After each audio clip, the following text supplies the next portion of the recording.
안녕하세요. 천안세움교회 이광재 목사입니다. 이제 사사기에 가장 슬픈 장면이 이제 벌어지기 시작합니다. 바로 같은 동족끼리 피비린내 나는 전쟁을 하는 것입니다. 같은 동족끼리 전쟁을 한다는 것이 얼마나 슬픈 현실이고, 그로 인해서 또 나라가 서로 갈라져 있다는 것, 이것이 참으로 슬픈 저희들 현실을 저희들 너무 잘 알고 있듯이, 같은 동족끼리 이렇게 싸운다는 것 너무나 슬픈 일이죠. 어떻게 보면 우리의 가족과 서로 죽이면서 싸우는 이러한 슬픈 현실을 이제 이스라엘 백성들이 맞닥뜨리게 된 것입니다.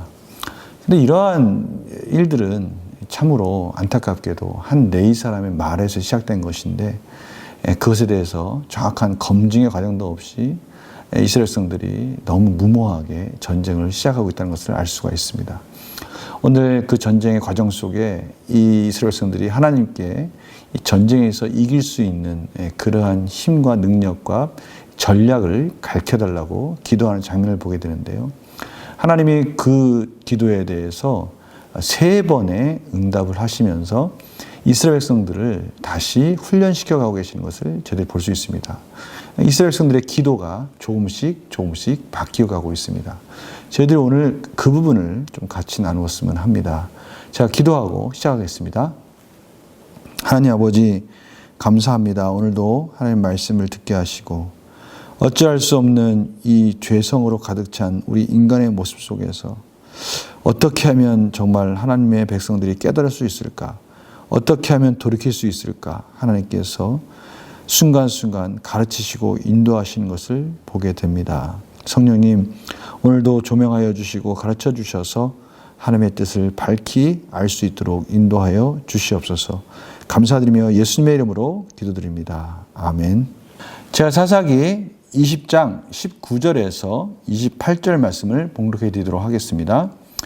이스라엘 자손이 아침에 일어나 기브아를 대하여 진을 치니라. 이스라엘 사람이 나아가 베냐민과 싸우려고 전열을 갖추고 기브아에서 그들과 싸우고자 하며, 베냐민 자손이 기브아에서 나와서 당일에 이스라엘 사람 22,000명을 땅에 엎드려뜨렸으나 이스라엘 사람들이 스스로 용기를 내어 첫날 전열을 갖추었던 곳에서 다시 전열을 갖추니라. 이스라엘 자손이 올라가 여호와 앞에서 저물도록 울며 여호와께 여쭈어 이르되, 내가 다시 나아가서 내 형제 베냐민 자손과 싸우리까 하니 여호와께서 말씀하시되 올라가서 치라 하시니라. 그 이튿날에 이스라엘 자손이 베냐민 자손을 치러 나아가매, 베냐민도 그 이튿날에 기브아에서 그들을 치러 나와서 다시 이스라엘 자손 18,000명을 땅에 엎드려뜨렸으니 다 칼을 빼는 자였더라. 이에 온 이스라엘 자손 모든 백성이 올라가 베델에 이르러 울며 거기서 여호와 앞에 앉아서 그날이 저물도록 금식하고 번제와 화목제를 여호와 앞에 드리고 이스라엘 자손이 여호와께 물으니라. 그때에는 하나님의 언약궤가 거기 있고 아론의 손자인 엘르아살의 아들 비느하스가 그 앞에 모시고 섰더라. 이스라엘 자손들이 여쭈기를, 우리가 다시 나아가 내 형제 베냐민 자손과 싸우리까 말리까 하니 여호와께서 이르시되 올라가라. 내일은 내가 그를 내 손에 넘겨주리라 하시는지라. 아멘. 오늘 기도의 내용과 하나님의 응답의 말씀들을 보면 맨 마지막 28절에 가서야 하나님이 온전히 이 이스라엘 백성들의 기도에 응답하고 계시다는 걸 알 수 있습니다. 이러한 28절 말씀, 이스라엘 백성들이 비로소 하나님께 모든 것을 다 내려놓고 하나님 말씀 가운데 순종할 준비를 하고 있다라는 걸 알 수 있어요. 오늘 그 기도의 내용을 보면 압니다. 이스라엘 자손들이 여쭈기를, 우리가 다시 나아가 내 형제 베냐민 자손과 싸우리까 말리까. 하나님, 저희들이 이 베냐민 자손과 싸워야 됩니까? 아니면 하나님 싸우지 말까요? 그 모든 선택권을 하나님께 이양하고 있는 것을 알 수가 있습니다. 처음부터 이랬습니까? 아니죠. 처음에는 다짜고짜 그들이 베냐민 지파를 쳐서 이기려고 첫 기도는 이랬습니다. 하나님, 저희들 중에 누가 올라가서 저 베냐민 지파를 칠까요? 이거였어요. 베냐민 지파를 쳐부수고 그것을 치는 것에 있어서는 이미 결정이 다 된 겁니다.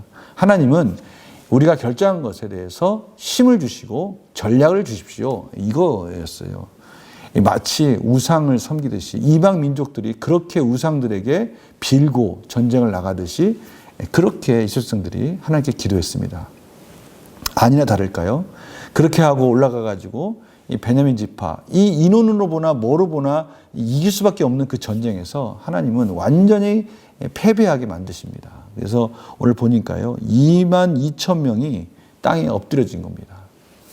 철저하게 패배를 한 거죠. 그리고 내려와 가서 다시 전열을 가다듬습니다. 그리고 하나님 앞에 울면서 기도합니다. 하나님, 베냐민 자손과 싸우리까 하니 여호와께서 쳐라. 여기도 마찬가지입니다. 지금 기도 제목이 하나님, 베냐민 지파랑 싸우겠습니다. 이거였어요, 이거. 그러니까 하나님께서 그래 싸워봐. 그렇게 하는 겁니다. 처음에는 그래도 완전히 우상 섬기던 것에서 이제는 조금 더 이제 좀 하나님께 좀 의지하는 척하고 있는 것입니다. 기도가 좀씩 바뀌고 있죠. 그런데 역시나 그 기도 제목을 가지고 하나님께서 한번 해봐. 이것은 다른 말로 하면 그래 너 한번 해봐라. 하나님의 이 침묵과 같은 말씀이었어요. 그런 응답이 없는 그러한 하나님의 응답 속에서 그들이 올라가서 여지없이 패배하고 이번에는 18,000명이 전사를 하고 철저하게 그들이 패배한 채로 내려와서 하나님께 이제는 제대로 하나님 앞에 모든 것을 내려놓고 번제와 화목제를 드리면서 하나님의 법궤 앞에서 하나님께 기도하고 있는 이스라엘 백성들의 모습을 봅니다. 하나님께서 이스라엘 백성들에게 이 베냐민 지파를 넘겨주겠다라고 말씀하시죠. 이제는 그 기도가 제자리로 돌아왔습니다. 하나님, 베냐민 지파를 쳐야 됩니까? 말아야 됩니까? 하나님께서 하지 말하면 하지 않겠습니다. 이제는 어땠죠? 아주 베냐민 지파를 심판하는 것이 마땅하듯이 그렇게 결정을 하고 하나님께 전략을 가르쳐주고 우리가 이길 수 있도록 도와달라고 그렇게 했는데요. 이제는 그 모든 것을 다 내려놓고 하나님께 주권을 맡기고 하나님 어떻게 할까요? 라고 그렇게 맡기는 그러한 기도를 저희들이 볼 수 있게 되는 것입니다. 하나님은요, 참으로 이 말도 안 되는 이스라엘 백성들의 이러한 이 전쟁의 시작부터 완전 감정적으로 시작하고 있는 이 전쟁, 그럼에도 불구하고 하나님은 두 가지를 다 완성하십니다. 이스라엘 백성들의 기도를 변화시켜서 하나님 앞에 다 맡기는 기도를 하도록 이끌어 주시고, 그렇다고 베냐민 지파가 한 그러한 악행에 대해서 눈 감아 주시지 않고 고인 가운데 심판하시는 장면을 저희들이 보게 되는 것이죠. 하나님만이 참으로 주권자로서 이 세상을 심판하시는 분이라는 것을 저희들에게 가르쳐 주시고, 저희들은 그 하나님 앞에 겸손하게 어떻게 기도해야 될지를 오늘 말씀을 통해서 확인하게 되는 것입니다. 저희들이 문제를 풀어보면서 또 우리 삶 속에 한번 적용해 보도록 하겠습니다. 이스라엘 지파는 왜 금식하고 번제와 화목제를 드립니까? 그들이 하나님 앞에 은혜를 구하고 전쟁에서 이길 줄 알았는데 당연히 이길 줄 알았죠. 그러나 그것은 교만이었습니다. 그들이 마음대로 판단하고 하나님은 그저 도와주시고 능력 주시는 분으로만 그렇게 섬겼습니다. 그러다가 철저하게 2번이나 패배를 당하고 22,000명, 18,000명 이러한 정말 말도 안 되는 그러한 패배 속에서 이들이 이제는 피할 방법이 없는 겁니다. 자신들이 하고 결정한 것들이 이제는 뭔가 잘못됐다는 것을 깨닫게 된 거죠. 그러면서 하나님께 울며 금식하며 번제와 화목제를 드리며 하나님께 은혜를 구하고 있는 이스라엘 백성들의 모습을 보게 됩니다. 느낀 점 보면요, 이스라엘 지파가 2번의 패배 후 금식하고 번제와 화목제를 드린 것을 보면서 무엇을 느낍니까? 하나님은 저희들 삶 속에서 끊임없이 이렇게 어떻게 보면 저희들이 무지하고 깨닫지 못하고 우리의 욕망과 이기적인 욕심만 채워가고 있는, 그럼에도 불구하고 깨닫지 못할 때 하나님이 저희들을 계속해서 기도를 바꾸어가고 있음을 저희들이 깨닫게 됩니다. 중요한 것은요, 하나님 앞에 나오는 것이라는 것을 다시 한번 깨닫게 돼요. 오늘 이스라엘 백성들이 참으로 악하고 감정적이고 그러한 참으로 실수 가운데 영적으로 둔감하고 우둔함에도 불구하고 제가 한 가지는 참 위로를 받습니다. 그것은 뭐냐면, 그럼에도 불구하고 하나님께 나옴으로 인해서, 끊임없이 나옴으로 인해서 하나님께서 이스라엘 백성들을 변화시켜 가고 계시다는 것이죠. 그래도 소망 가운데 놓지 아니하시고 붙들어 가고 계시다는 것을 알 수가 있습니다. 저는 이런 경험을 많이 하게 됩니다. 저도 기도를 하다 보면 처음에는 제 생각과 고집과 이기적인 마음으로 기도하다가 점점 하나님 원하시는 기도로 바꿔가고 계시는 것을 깨닫게 됩니다. 중요한 것은 저희들이 기도하는 삶이 회복되는 것이 중요하다는 것을 깨닫게 되는 것이죠.